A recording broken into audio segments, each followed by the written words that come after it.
Aloha everyone, and welcome to a new series at the Human Restoration Project. My name is Noah Ranz-Lind, and I'm a student at the University of Massachusetts, Amherst. Before we delve into the rich history of pedagogy in Hawaii, I'd like to take a moment to explain the motivation behind this miniseries. I began interning at the Human Restoration Project in the summer of 2023, my family having recently moved to Oahu, Hawaii earlier that year. While trying to find a project to work on, I found myself tumbling down the rabbit hole of Hawaiian pedagogy, an area of study largely unknown even to many progressive educators. Often a footnote in American history classes, the nation of Hawaii has a rich pedagogical history and at one time was one of the most literate, reaching near 100% in both English and Olelo Hawaii.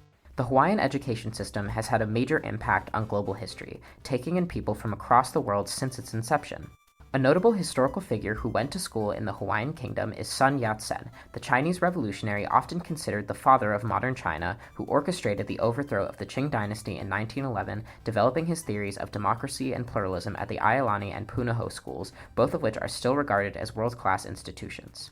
In addition to its private schools, the Kingdom of Hawaii made public education a cornerstone of its constitution, founding one of the oldest public education systems in 1840, decades before the United States. However, the occupation and subsequent illegal annexation of the Hawaiian Islands by the United States of America, along with historical revisionism and denationalization that has continued to deprive Hawaii of its national recognition, ultimately led to the negligent mismanagement of a once world-renowned education system. Since the overthrow of the Hawaiian government, the Hawaiian public school system has been thrown into disarray, and a massive educational gap has formed between native Hawaiian youth and their peers. Yet, despite this, the pedagogical innovation characteristic of the Hawaiian Kingdom persists today, and with this mini-series I hope to highlight some of the amazing work being done to heal the scars left by occupation and the denationalization of the Hawaiian people. First, we will look at the history of Hawaiian education through an interview with Dr. Keanu Sai, a political scientist and senior lecturer at the University of Hawaii Windward Community College, Political Science and Hawaiian Studies departments, and affiliate graduate faculty member at the University of Hawaii at Manoa College of Education. We will explore the chronology of events that impacted Hawaiian education, as well as the legal theory behind the continuation of the Hawaiian Kingdom and its ties to Hawaiian pedagogy. Next, we will learn about the work of Dr. Stacy Potes, who recently defended her dissertation on ethnomathematics, discussing the need to ground mathematical pedagogy in place, community, and culture with her Aina-based framework. And finally, we will get a glimpse into how these ideas are put into practice at the Hanaha'oli School, a pre-K through 6th grade progressive school that has been a part of the Honolulu community for over 100 years. Mahalo nui for joining me on this journey as we explore the history, philosophy, and practices of pedagogy in the Hawaiian Islands.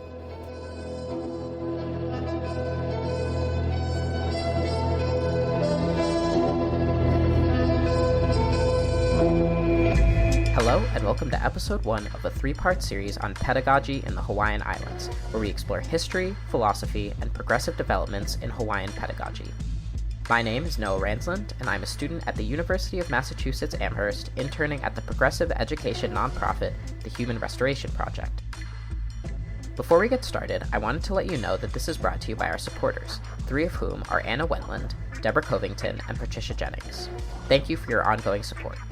You can learn more about the Human Restoration Project on our website or find us on Twitter, Instagram, or YouTube. The teachers and students remember people who To me, it speaks that the cooperation. In this episode, we delve into the history of education in the Hawaiian Kingdom, the impact of occupation and colonialism, and the link between Hawaiian sovereignty and pedagogical practice here in Hawaii. Today, I'm joined by Dr. Keanu Sai. Dr. Sai is a political scientist and senior lecturer at the University of Hawaii Windward Community College, Political Science and Hawaiian Studies departments, and affiliate graduate faculty member at the University of Hawaii at Manoa College of Education. He also served as agent for Hawaiian Kingdom at the Permanent Court of Arbitration, The Hague, Netherlands, in Larsen v. Hawaiian Kingdom. His research focuses on the continued existence of the Hawaiian Kingdom as a state under international law that has been under military occupation by the United States of America since January 17, 1893. Hi, Dr. Sai. Thank you for joining me today. I'm glad to be here. So I wanted to talk a little bit about just sort of as like a background. I know your history expertise is in Hawaiian history, and in particular, I wanted to talk about sort of, if you could, a little bit maybe before even Western contact, what education looked like here in Hawaii, in the various different islands, maybe even before the kingdom was unified. Well, the problem that we have with regard to before Captain Cook arrived, right? Let's use that date, 1778. There was no written record of what was going on, right? So we call that prehistoric. Historic, not in the sense of dinosaurs, but prehistoric, which is pre-written history, right? Now, once the language was reduced to writing in the 1820s, what began was gathering of stories of elderly people to put things down. So a lot of ethnography was going on, right? And that was not pushed by any foreigner. It was actually encouraged by uh, instructors at Lahaina Luna, which is a secondary school, like a high school and college that the government ran. Okay, Lahaina Luna. And a particular person is Samuel Kamakau. So Samuel Kamakau is one of a few that went out and actually interviewed the warriors under Kamehameha and also under other ali'i who were engaged in battles, trying to preserve the stories. And we don't have too much on education, right? Because the system back then was very different than what we had today. The situation back then was very feudal-like, very military. It bore a remarkable resemblance to the Middle Ages, right? And the way lands were held. What we can surmise is that education was specifically tasked on what class you were in. So if you're in a li'i or chiefly class, you were trained, I guess you can call that educated, in fighting, right? Being a warrior, tactics, strategies, all that. If you were a makainana, commoner, you were trained in fishing, right? So that's one of the trades that was there, farming. But you can't say there was any particular pedagogy without any evidence. But we do know that it was a thriving system. And our anthropologists today are now recognizing that the island kingdoms in the North Pacific, across the islands, it's multiple kingdoms, were actually archaic states, yeah, or primary states, similar to Mesopotamia, Mesoamerica, because of the stratification and organization. And Captain Cook referred to that in his observation in the ship logs as to how everything is so organized and very kingly, right?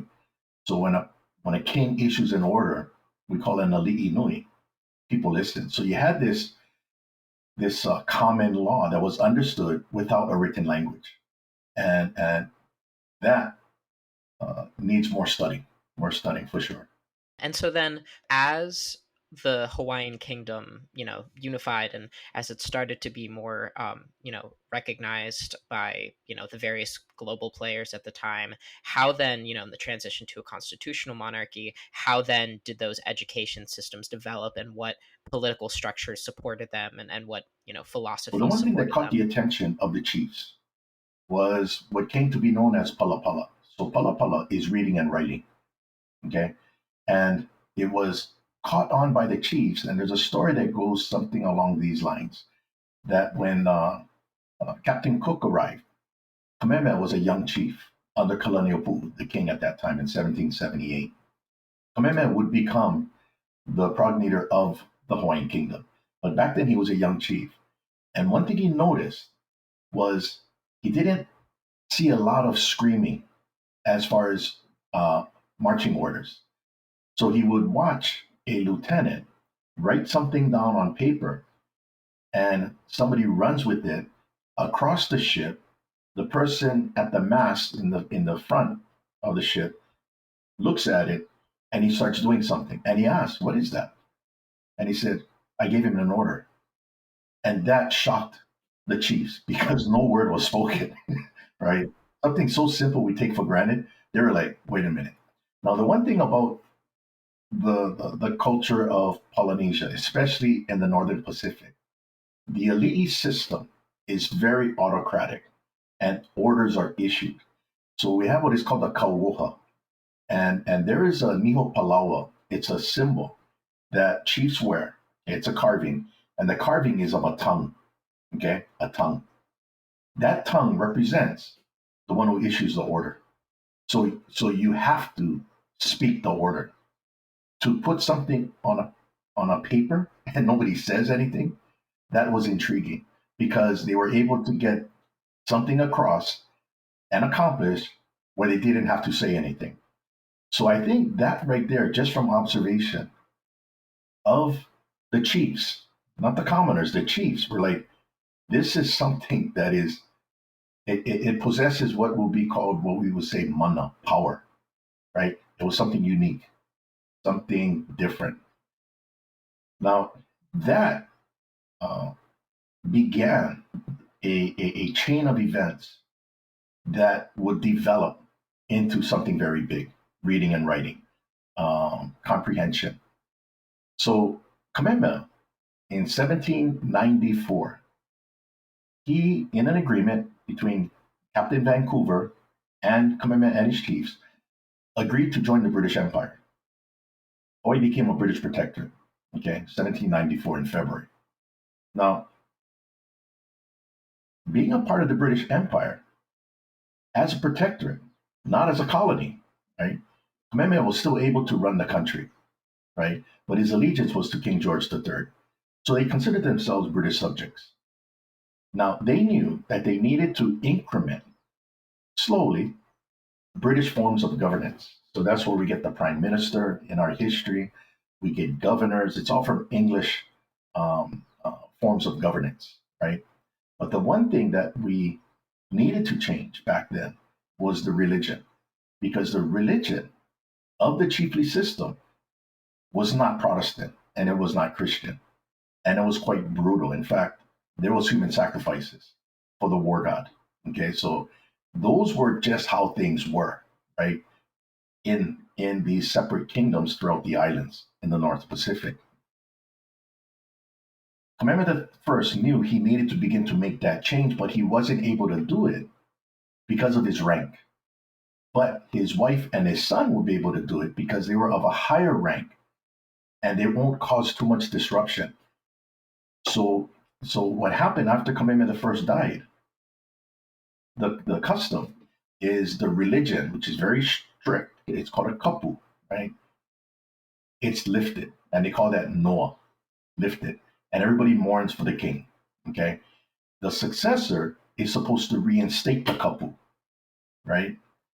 Well, what Liholiho did, which is Kamehameha II, and his mom, who was Kamehameha I's wife of a very high-ranking chiefess, they just never brought back the kapu. They left it. And now it was basically left a vacuum, or should I say an opening, for the new religion to come from the English. Because Kamehameha I asked Captain Vancouver to send British missionaries, right? So in 1820, 1 year after Kamehameha died, American missionaries showed up, right? Hawaiian Kingdom didn't ask for them. They were waiting for British missionaries. Same religion, Protestantism, but wrong country, right? So when they arrived, they heard that the kapu was not reinstated. So they thought it was a blessing from God, right? But when they arrived, they weren't allowed to land because they were American. And this was on the heels of the War of 1812. So they were looking at the Americans, hey, you could be an extension of the United States coming to take over. So they were very hesitant to allow them to land, even though you had some Native Hawaiians with them who came with them from the East Coast, right? So what ends up happening is John Young, one of the advisors to Kamehameha I. He's a bit elderly, right? But he was British, and he was advising Kamehameha I on British governance and everything, and British tactics in fighting, all these things. So what ends up happening is John Young goes on board the ship, and he explains to everyone the problem. He says, right religion, wrong nationality. that's why you're not allowed to land. But he was able to convince the chiefs and Kamehameha II at that time, who was the son of Kamehameha I, allow them 1 year license to land so they can watch them. And that license was extended 3 additional times for a total of 4. During that time, the chiefs were able to really understand where they're coming from, because if they're coming just with the religion, that's all good because they were waiting for it, right? They didn't come here and need to convert anybody. They're waiting for them. So they finally agreed in 1824 to go teach the people, but more so to teach the palapala, the reading and writing. And the reading and writing took off because it was through the reading and writing that the missionaries were able to teach the Word of God, Protestantism, through reading and also preaching.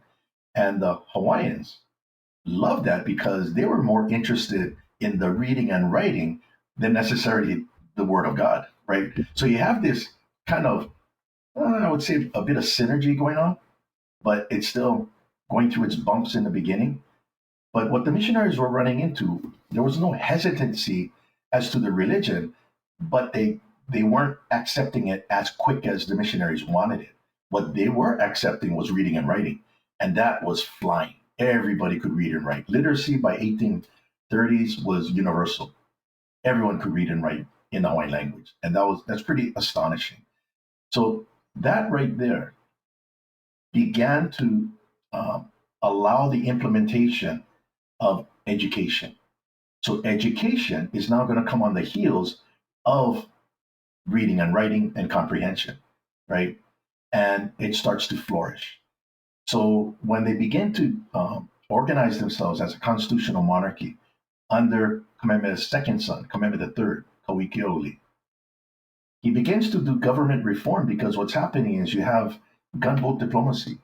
You got the French coming, Captain Laplace in 1839, forcing certain things upon the king, preferential treatment for French, right? The British, Lord Paulet came in 1843, right? Forcing special preferential treatment for British. So Kamehameha was becoming embarrassed, he says. He's not being treated as an independent king. And what he was advised to do, government reform. Government reform that would show these other countries that we are a bona fide government that can provide the rule of law, the protection of rights to everyone who are coming to Hawaii shores, but under Hawaiian law. And that began the process of learning political science. It was taught at Lahaina Luna by William Richards. They adopted Francis Whalen's Elements of Political Economy, also the moral science. And this was all toward making sure that they control their government. So they're taking these influences and the multiple histories of different countries, but they're putting it in their own words. They're putting it in their own action, because this was not foreigners coming to Hawaii to tell them that they needed to do something. They did this by circumstance, right? And they began to adjust. And that began the evolution of a constitutional government, very progressive, but also the broader aspect of Western thought, not Western thought to be imposed, but Western thought in particular, the Enlightenment era, right? So John Locke, the consent of the governed, these principles of law, right? Also, the science revolution led by Newton. Hawaiians were grabbing onto that. I mean, they were like a sponge just sucking it all in. And that's what ended up becoming a very robust educational system in the Hawaiian Kingdom that actually by the 1880s had a student study abroad program where the Hawaiian Kingdom would send students to Europe, Japan, and China to learn and come back home. And that predates what countries are doing today by sending students out to other countries and come back home. The Hawaiian Kingdom was already doing that. So Hawaii, its history has always been thought of as oppressive. The white man came, the missionaries came. That is all false. There is no evidence of that, none at all. It's it's sometimes it ventures into conspiracy theories. It's not true. The evidence don't support it. Now, the fall of the Hawaiian educational system occurred when our government was overthrown after being invaded by U.S. Marines. That's when things started to change because the natives, being the majority of the national population, were the threat, were the threat. Very enlightened, understood their laws, participated in their government. The majority of the attorneys in the kingdom were native because they were good orators, right? And you just start to see a systematic move to denationalize the population. So when America overthrew our government illegally, which President Cleveland acknowledged was illegal, and he sought to restore the Queen, the issues of Pearl Harbor was a driving force with the Congress. They always wanted Pearl Harbor as a naval base and to use Hawaii as a military outpost to protect the west coast of the United States. That then started a chain of events that were not in line with the Hawaiian Kingdom, but in line with American expansionism. And by 1906, after not being able to acquire the Hawaiian Kingdom by a treaty, all they did was pass a law in 1898 during the Spanish-American War saying, we got you. Well, U.S. laws have no effect beyond the borders. So how do you conceal that obvious illegality, right? Well, in 1906 was the formal implementation by the United States here of denationalization. And that is when they began to obliterate the national consciousness in the minds of school children. Now, that is my grandparents' generation. Okay? By the time I got to my parents, it's already institutionalized. By the time it got to me, it's already complete. My mind had no memory of how the country operated, none at all. And that is pretty much what you have today. So when you have American education being imposed here, it's the social economic aspect that has a very powerful influence on children learning because their parents don't have good jobs, right? The parents might come from a culture of drug addiction, spouse abuse, right? These are real issues that did not exist before the Americans invaded us. But it did come to existence when you subjugate the natives of their own country, when they become strangers to their own country. And it just becomes a matter of survival. So when you look at education and pedagogy today, that is reacting to the consequence of the takeover, not really looking at how the Hawaiian Kingdom operated through its pedagogy that was very successful in ensuring that the country's education is key and important because the Hawaiian Kingdom understood that was the future of the country. That is why the legislature in the kingdom was very not hesitant, very open with their budget, right, for education. Very different today. Yeah, I think that's really interesting. And I think that's a perspective that maybe a lot of Americans don't really get to hear. I remember when I learned American history, and I took AP US history, which I think is supposed to be considered one of the more robust and all encompassing ways that you can learn American history, at least in your typical public school. I know that that was not the history that I learned, and that I think it at times fit a lot more the description of what you were saying before, that stripped sort of Hawaii of its historical sovereignty and its historical role as an independent nation, and then just blatantly disregarded the illegal occupation and the role that the United States played in stripping Hawaii of its sovereignty. But so I'm curious to hear more about, before the overthrow of the government, what could you identify as sort of uniquely Hawaiian characteristics of the pedagogy that was practiced in the Hawaiian Kingdom? And then how did those pedagogical principles change after the overthrow? Well, in the kingdom, it's Western, right? It's a Western system, but it wasn't a manner of oppression. It was adopted. the Hawaiians brought it. I mean, well, accepted it. They sought it. That's very different than a colonial context, that it was imposed by the colonizer, or to force people to assimilate so that you can become what we are, as opposed to what you are, right? In the Hawaiian Kingdom, it was no different than you look at Japan, right? So Japan today is not European, but it's Western, because it's Western not because of the European ties. It's Western because of the concepts of Western thought, the idea of voting, the idea of representation, the idea of science, of falsification, of research. That is not limited to people living in Europe. That just is something that is important, right? It helps explain things, so you evolve. So the Hawaiian Kingdom was no different than Germany. Sorry, no different than Japan, but at the same time, no different from Germany, and yet Germany is European. The Hawaiian Kingdom was not European, right? So its approach to teach was in line with what was going on throughout the world. So I'll give you an example. In 1884, Bernice Pauahi Bishop, she was a high-ranking chiefess who established what came to be known as the Kamehameha schools, okay, that still exist today. And when the Kamehameha schools was established in 1887, it was established as a secondary school. In the Kingdom era, secondary schools were also called colleges, right? So in each college or each secondary school, there was a way of teaching that would be called pedagogy, but also the approach on not necessarily how to teach, but what to teach.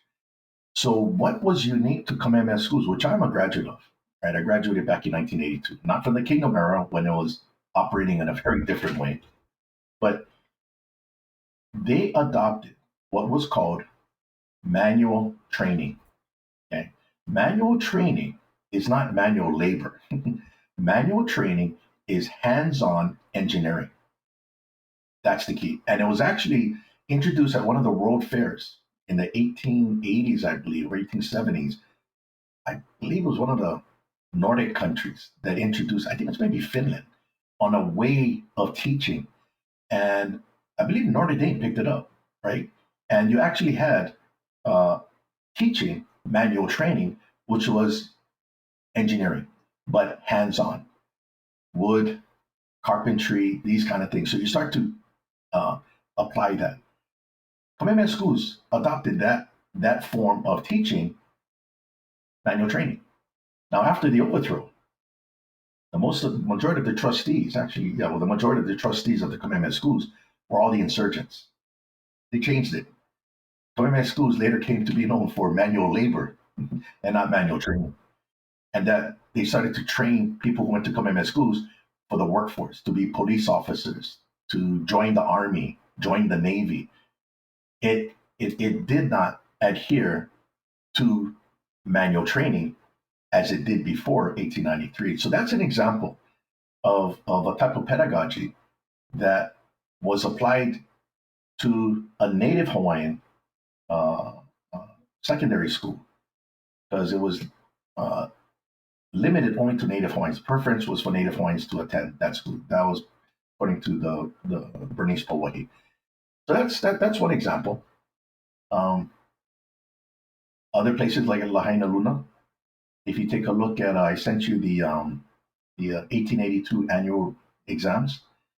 That's a reflection of what was being taught, right? And they would use pedagogy that would be used in, let's say, Yale, Harvard, right? And Hawaiians were excelling. So they weren't falling behind like how you have it today. But Lahaina Luna, secondary school, I mean, they went from geometry, algebra, trigonometry, calculus.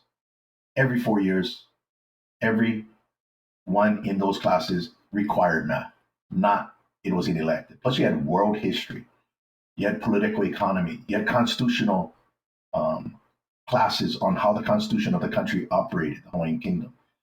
So very different. So the way they operated back then was education was a part of a country, and the future of that country called the Hawaiian Kingdom was dependent upon good education. And that's what was reflected in the school system before 1893. Yeah, I that's really interesting, and I think it speaks to a lot of the reasons why today, Hawaii is falling so far behind in education. The element of subjugation, which sort of, from what I understand, really permeates Hawaiian political structures now, as a state in the United States. I think you see what you're saying a lot. You walk around and you see the schools, and I think it's hard not to see exactly what you're saying.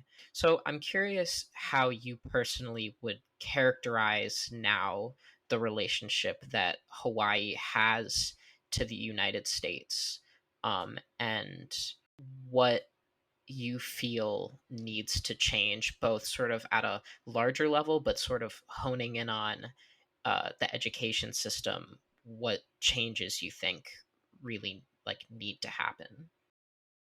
Okay, so what we see today is consequential to what occurred in the past, and incidental, because the Hawaiian that exists today in this society is not the same Hawaiian that existed previous to 1893 and the overthrow. They're two different societies, two different ways of thinking. And it goes back to the illegality of the American presence here. And that's important. So when I say that Hawaii is an occupied state, that it is not a part of the United States, that's not a political statement. That's a statement of fact. And a statement of fact that history can confirm. And the way it can confirm it is to understand Hawaii's position in the world at that time with regard to international law. So back in the 19th century, the Hawaiian Kingdom was only one of 44 independent states, which includes the United States. Only 44 independent states existed at that time. Today, the United Nations has 193 members who are independent states. A lot of them came about through decolonization, right? But the Hawaiian Kingdom was an original independent state. It was never a colony of another country, let alone the United States. Under international law and those rules that apply to those countries, 44 countries, as it would apply to the 193 or so today, is that when a military invasion overthrows a government of a country, that doesn't equate to an overthrow of the country. It's just the government, right? So under international rules, there's a separation between the country, which is a state, and its government. International law, called international humanitarian law, the laws of war, require and obligate that the invader who overthrows the government must provisionally be that government to maintain public order. So they have to administer the laws of the occupied state, not impose their own laws. Okay? So when the government of Japan was overthrown in 1945, General MacArthur became a military governor over a government that was formerly Japanese to continue to administer Japanese law until you get a treaty. And that happened in 1952, which is when the occupation of Japan ended, 1952. The same thing applied to Germany, right? Because Germany's government, the Nazi government, was annihilated, Germany, like Japan, didn't lose any sovereignty. They just didn't have control of their sovereignty because the government was overthrown. And that's important. So what we had in the case of the Hawaiian Kingdom, they overthrew our government with the purpose of securing Pearl Harbor as a military outpost, a naval base. Today, Hawaii houses 118 military sites. It is headquarters for the Indo-Pacific Combatant Command. That's where we are today. Now, how did we get to that point? Well, the United States was unable to acquire a treaty from the Hawaiian Kingdom after they overthrew the government. So in 1898, during the Spanish-American War, the United States Congress, based on this military necessity, as they argue, we need to take Hawaii in order to fight the Spanish. So they passed a joint resolution in 1898 purporting to annex a foreign country. Now, the United States could no more pass a law in Congress annexing Canada, right, than they could annex the Hawaiian Kingdom by passing a law. Period. It's limited to their territory. Now, what ends up happening is when the United States now takes over the government of the Hawaiian Kingdom that was being held by insurgents that they installed, they start to implement that plan of denationalization.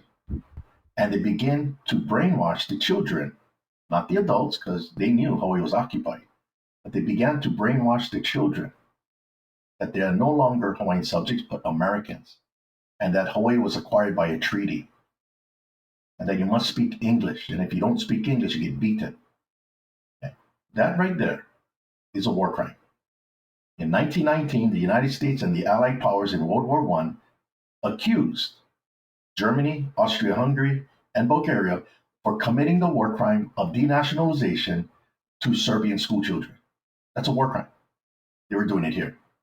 Where the war in the First World War only lasted 4 years, so it was more of an attempt to denationalize. What we got here is 130 years of denationalization that has gone unfettered. No accountability. That creates a devastating effect to the psyche of a people who were led to believe that they're part of the United States, and then Americans start migrating to the United States, where the American population in 1890, according to the government census, did you know there was only 1,900 Americans? Yeah, 1,900. By 1950, according to the US Census report, that population exploded to 500,000. And here we are today with more. So you have Hawaiian subjects who believe they're Americans through brainwashing, trying to survive in a system that they don't know how to exist in because they have always been put down. The jobs, right? They weren't allowed to go to high school during the territorial days. Did you know that Native Hawaiians only went up to the 8th grade? Then they started to work. Oh yeah, that was a policy. And who was allowed to go to the high schools? White people.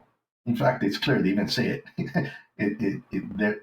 Their purpose was to make sure that the high schools were not only American as far as students, but also American in blood and being white. It's in the newspapers. So you start to see where that past, it has a direct link to where we are today. Now you have some Native Hawaiians that excelled. They were able to get good jobs. So the social economic problems were not part of them, but you have many others that didn't. And what you have is a collection of people trying to survive in this type of social economic system that is not theirs. Now, what is my answer to this? Right? Not that I exacerbate the problem, I'm just identifying the problem so that we can have a proper diagnosis on how to provide a remedial solution.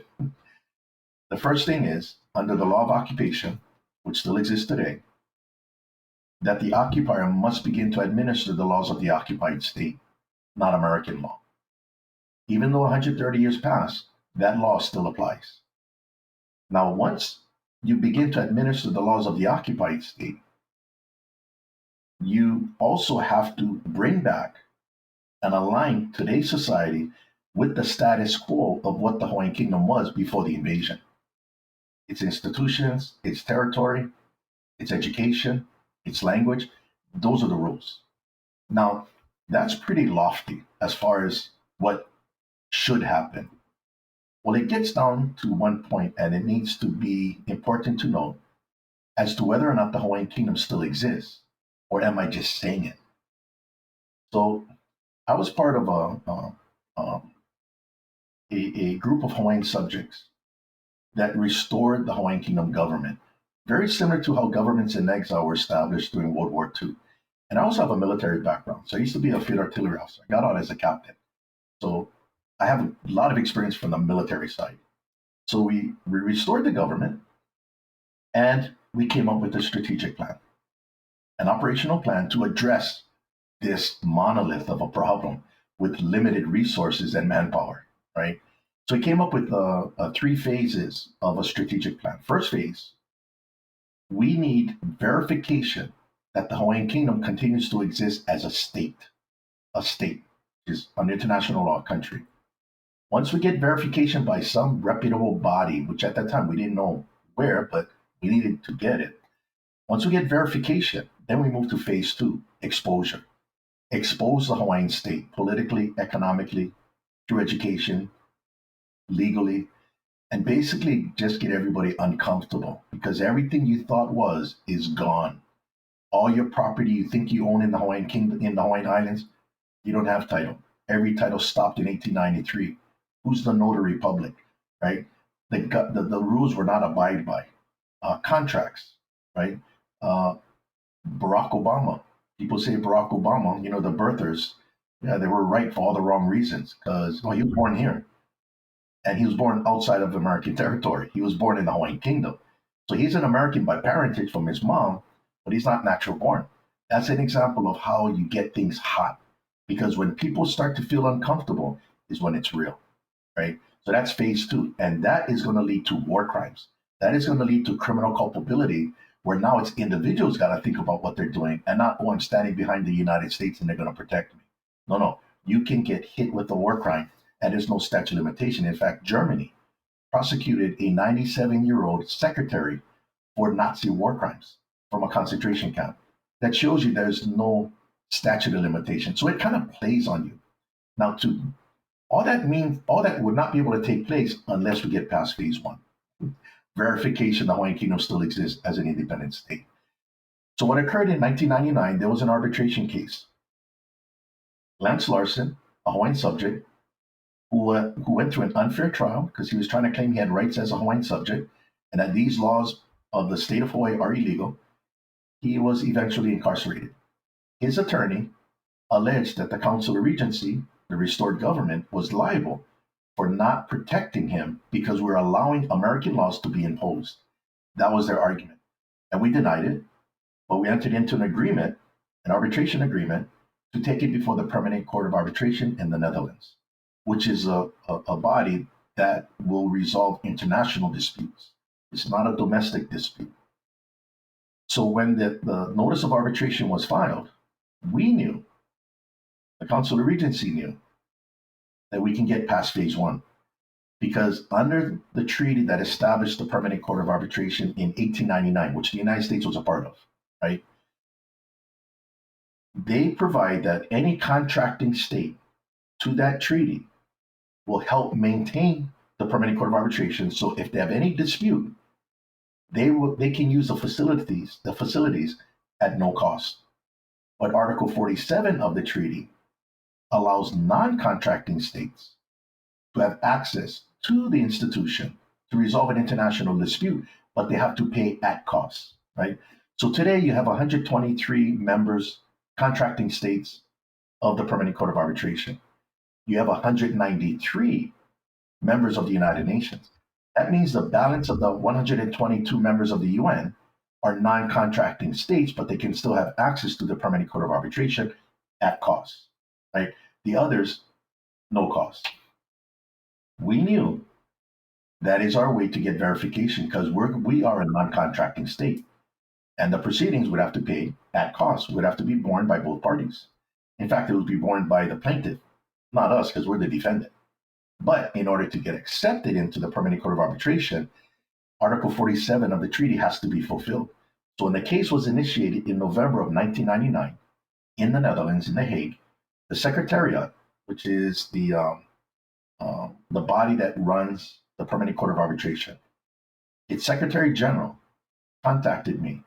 And the case was initiated in November of 1999. I was contacted by him in February of 2000. Between November of 1999 and February of 2000, they were doing their due diligence as to whether or not the Hawaiian Kingdom continues to exist under Article 47 to allow it access. So he's on the phone with me, and he says that, because I was the lead agent for representing the Hawaiian Kingdom, he says, Mr. Sai, the Secretariat here in The Hague can find no evidence that the Hawaiian Kingdom ceases to exist because there's no treaty. That's what he tells me. And I said, okay. And he goes, he would highly recommend that both the Hawaiian Kingdom and Lance Larson's attorney agreed to provide a formal invitation to the United States to join in the arbitration when they create the tribunal, which they did in June of 2000. And the United States, we had a meeting with them at the U.S. State Department on March 3rd in Washington. They're apprised of the offer. And 2 weeks later, we get word that they denied the invitation, but they never contested the Hawaiian Kingdom's existence or the tribunal being formed. All they asked is permission from the Council of Regency and Lance Larson's counsel if the United States can have access to all records and pleadings of the case. For us, regarding our phase one, we got it. During our oral hearing in the Netherlands in December of 2000, we had oral hearings there. We're going to use that oral hearing to begin exposure of the Hawaiian Kingdom on that bully pulpit. And we're going to make sure it's in the transcripts. And once we finished that, we were contacted by an ambassador from Rwanda who was at the court because at the International Court of Justice, which is housed in the same Peace Palace, they're in the same building, right? The International Court of Justice was, they had a case, Congo versus Belgium, because Belgium had issued an international arrest warrant for the Minister of Foreign Affairs of Congo for genocide. And they wanted to arrest him outside of Belgian territory. So that was the issue at the International Court of Justice. Across the hall was the Hawaiian Kingdom case. And it caught the attention of the ambassadors who were in attendance because what is Hawaii doing in the Peace Palace, which is the building? Well, he went to the Permanent Court of Arbitration Secretariat, the registry, and asked if he could have access to all records and pleadings. So what we did was we made it not only for the United States to have access, any country can access the records. He contacted us on the last day of our hearings. We had 3 days of hearings, oral hearings up in The Hague. On the last day he contacted us, he says he has important information to convey to us. If we can meet him in Brussels, Belgium. So myself and my legal team got the train. We had a meeting with the ambassador. He explains to us that his government in Kigali had reviewed all the records and it is clear Hawaii is occupied and this cannot be tolerated over 100 years. And that Rwanda, with the consent of the Council of Regency, is going to be able to offer bringing this to the attention of the United Nations General Assembly by putting us on the agenda, Hawaii's occupation. Now that prompted a meeting that I needed to have with my legal team because we're about to move from one mountain to another mountain and our people back home have no clue what's going on, right? So we had a quick meeting. I sat back down in front of the ambassador and I said to him, please convey to your president our sincere gratitude and thanks. But we cannot accept this offer at this time. It's too premature. Our people back home have no idea of Hawaii's profound status as a country that still exists, but under occupation. We need to address denationalization head on. And thank you again. So the meeting came to a close. We caught the train back to the Netherlands in The Hague. We had a meeting, and it was agreed upon that since I already had a bachelor's degree from the University of Hawaii in 1987 in sociology, I know what they're teaching about Hawaii's history, colonization, indigenous peoples. It's all wrong, completely wrong. Since I already have the bachelor's degree, the plan was for me to enter the political science department master's program, get a master's degree specializing in international relations and law, and then get my PhD and start changing the understanding of our history from inside. And that triggered many different doctoral dissertations, master's theses, peer review articles, law review articles that speak to these issues, which is where we are today because people are becoming educated. And once you start to get educated, then you can make an informed decision on how to fix the problem.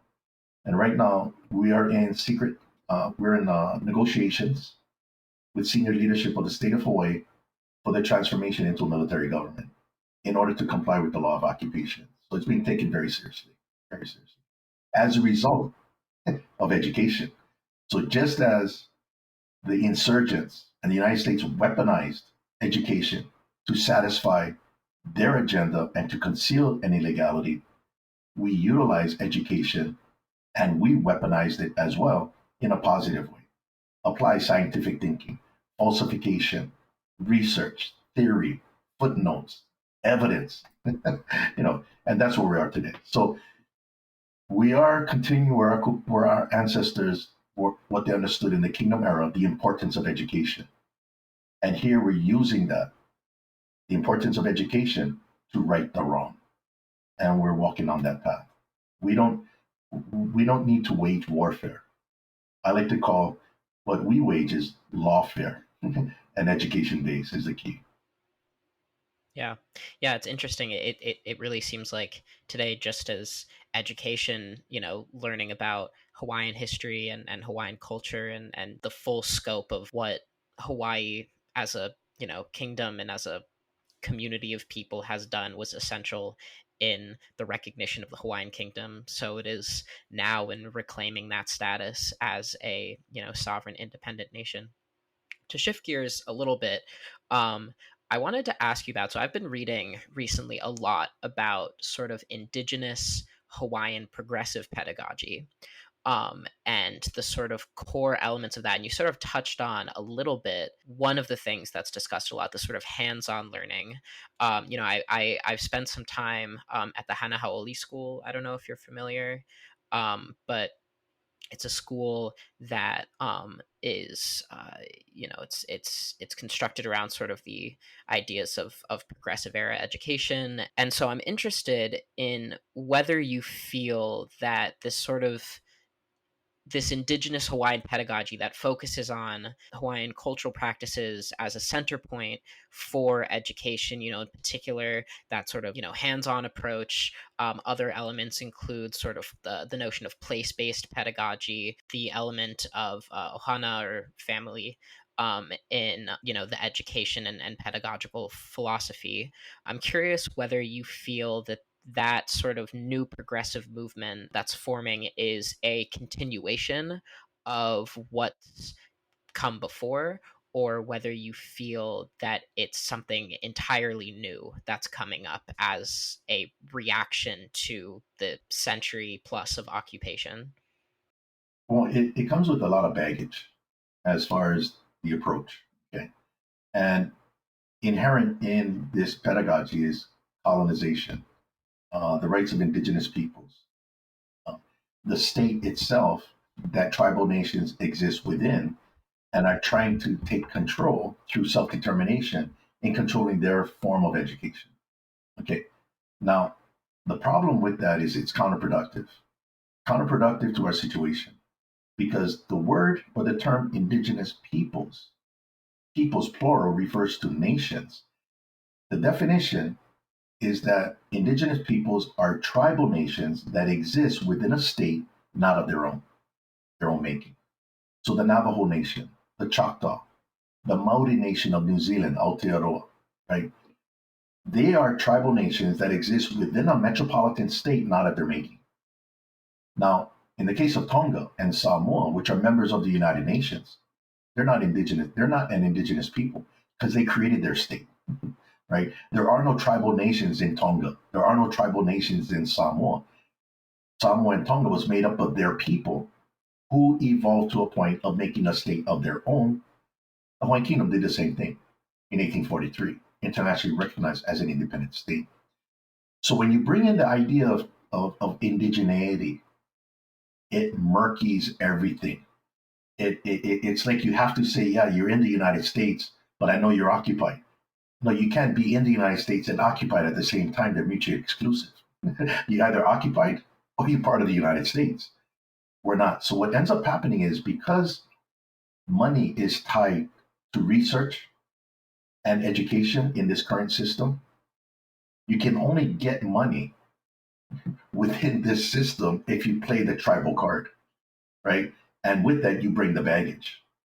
There is no money in research to educate people who have been denationalized as a war crime. There's no money there unless you go find it outside of the United States, right? So you can see a lot of the academy here in Hawaii. They're caught. Like, they have to say this in order to get this, in order to teach this, but it accomplishes nothing. Those families that are in the charter schools, They're trying to find an alternative to teach or have education for their children because maybe it's special needs, maybe have difficulty reading and writing, right? That's charter schools come with alternatives than the public schools, right?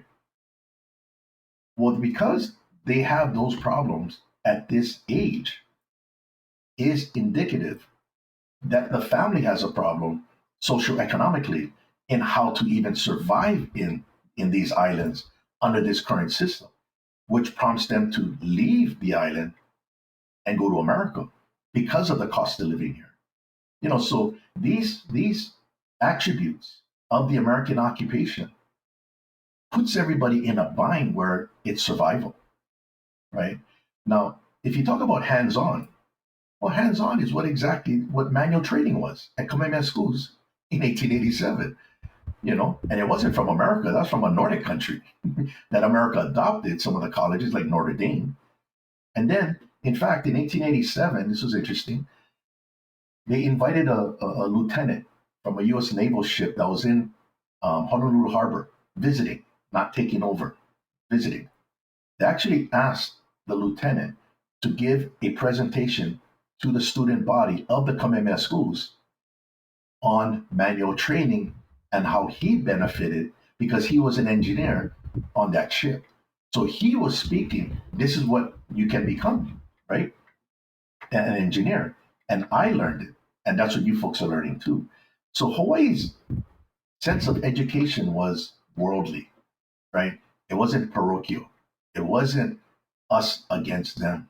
Now, another thing that the Hawaiian indigeneity movement has, which is problematic, becomes a big problem, is that the academics of today probably began, I would say, mid-1980s. It didn't exist before that.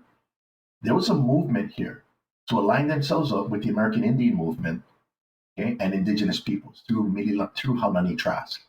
And her sister Mililani Trask was also on the permanent forum of indigenous rights. And that was operating on a false premise that Hawaii is a part of the United States, but maybe we have rights as a tribal nation. So we have to kind of organize ourselves that way. So what they ended up doing, I don't know whether it was intentional or not, they began to manufacture the story that the American missionaries were the colonizers of the United States. And when they came to the Hawaiian Kingdom, they controlled everything. They created the government to benefit them. They created the constitutional system. They created the land system. Complete fabricated. And it's already been rebuked, right?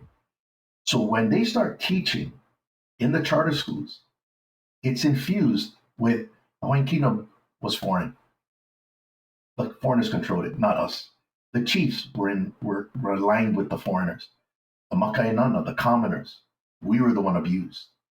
It's all made up, completely made up. And that is what the university is going through right now because research has already rebuked all of that. And research done by Native Hawaiians themselves. So it's not an issue of ideology. It's called get your facts straight and apply the right theory. That's all it is. So you might say everybody's trying to explain a football game using baseball rules and getting angry because things don't make sense. You have to explain a football game using football rules. And that's called the law of occupation. Now everything makes sense. And that's the difference. And then sort of as a last question, I want you to sort of tell me what you imagine Hawaii could look like, what it could be, and from an educational perspective, but just sort of generally what you want to see. So there's a Hawaiian concept, and it places importance on the past, right? So the word in Hawaiian for future is kava mahope. And so va is a short term for manava or time. So kava mahope is literally the time of the past. Okay, mahope is a directional. So when you tell a Hawaiian, look to the future, they turn to the past, right? Now in that past are all the stories that happened from 1 minute ago to 100 years ago to 500 years ago. And these stories is what we call mo'olelo. Okay? Each story is important because you capitalize on successes and you learn from mistakes. Once you process that film of the past, you will naturally have what is called, in we say in Hawaiian, ike.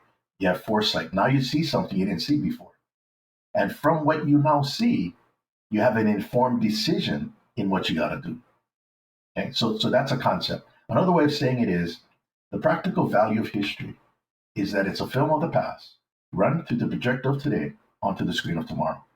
That film never changes, but your projector has to get updated. Once you update the projector, you see something bigger. What we have to be, and according to what the rules are with the law of occupation especially, the whole thing about the law of occupation, its purpose is to maintain the status quo of the occupied state before the invasion and before the occupation. That's a standard. So you cannot deviate from the creating or changing the institutions, the people, the territory, and so forth, right? Well, what we have to do is we have to go back to what we were. Okay, that's important. So we have to align everything up to what we were before the invasion and then bring it up to date with the development of new ideas, new issues that have to be addressed by the legislature. But we can now have a starting point. So we have to go back to what we were, not what I think we should be.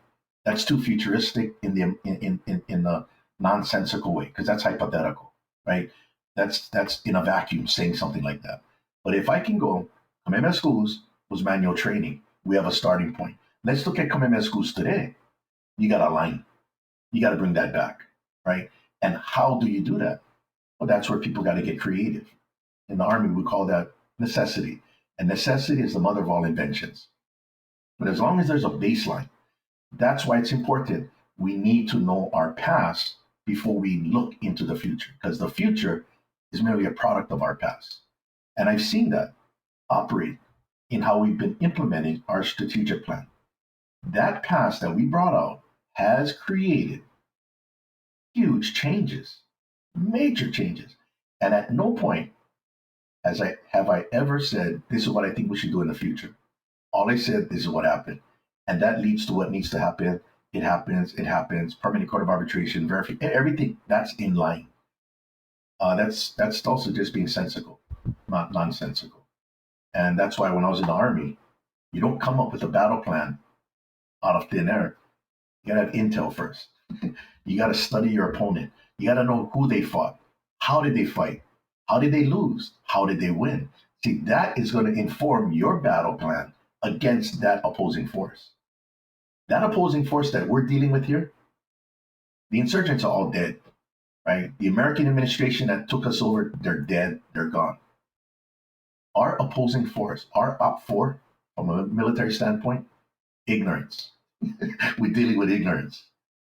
And how you address ignorance? Education. Now we weaponize it.